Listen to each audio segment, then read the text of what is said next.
Your life as an entrepreneur is no doubt a busy one.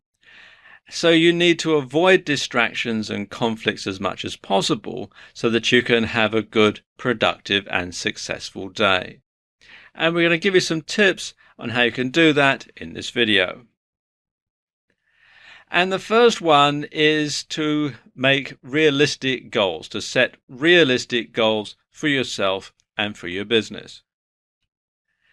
So start by performing an assessment to get clear on your top priorities for each day, each week, and each month. Setting goals will place you on the right track towards achieving what you want to achieve. And if you do it daily, you'll be better able to grasp the process and to find what works best. And this will give you a clear, definitive line of focus to concentrate your energy and to help you make decisions more quickly.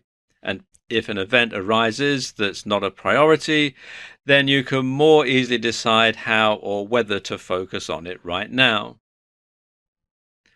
Also, you can benefit from doing as much as possible in as little time as possible by using the 80-20 rule to your advantage. Now, the 80-20 principle states that 80% of an individual's success comes from 20% of their efforts. As an entrepreneur, you want to figure out where your most profitable 20% is and spend the majority of your time on those activities. Now, for some people, the most profitable activities come from working with current clients or marketing to find new clients or creating more multiple income streams or sparking creativity in their day. It's going to vary depending on what type of business that you have.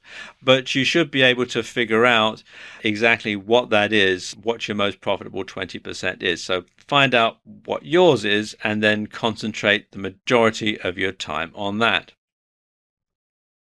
And also, you should try to make things as simple as possible. Lots of people don't do this. They look for complicated and convoluted ways of doing things. But if you keep to the old KISS principle, keep it simple, stupid, then you should be fine. Make it as simple as possible. And this means streamlining processes and making things work easier. Now, for example, if you take credit cards in your business, then make that more available than having to deal with checks or cash that has to be carried to the bank, that has to be cashed, and that has to be deposited. It's a whole lot of hassle. Whereas, of course, come into the 21st century, folks, you can simply do everything online and have all the money transferred electronically, and you don't have to waste your time doing your banking.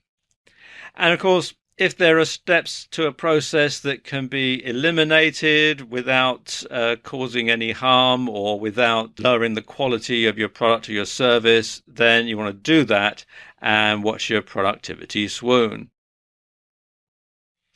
Now, the more you simplify, the easier it will be for your business to run.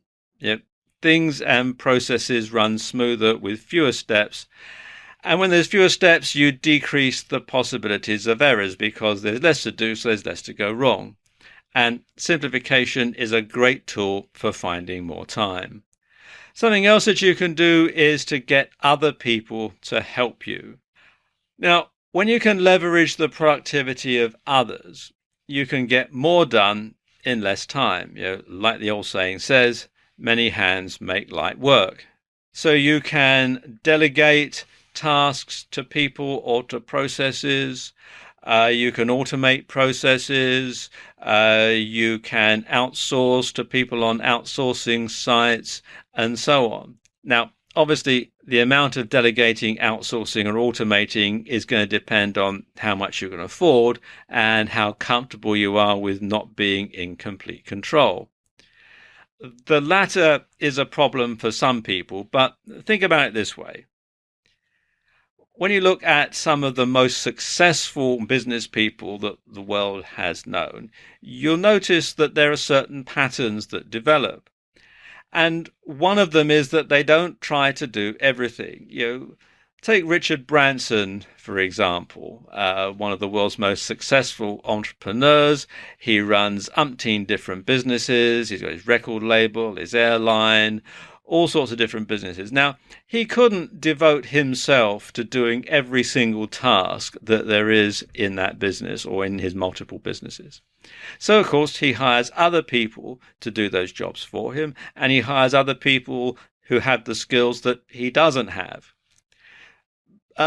Bill Gates, well, he may have written code when Microsoft first started back in the early days, but once he started to get the company going, he didn't do a lot of hands-on coding. He had other people to do that for him. And Microsoft, of course, is now one of the biggest and most successful companies that there is in the world today.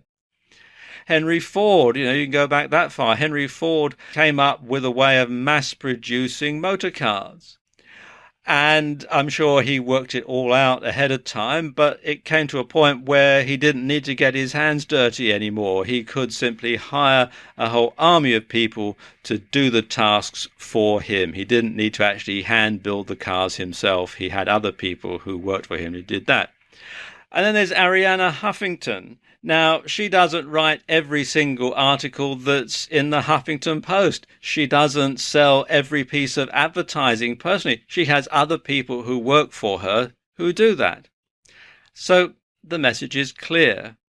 If you want to be really successful, you must leverage the time and expertise of others.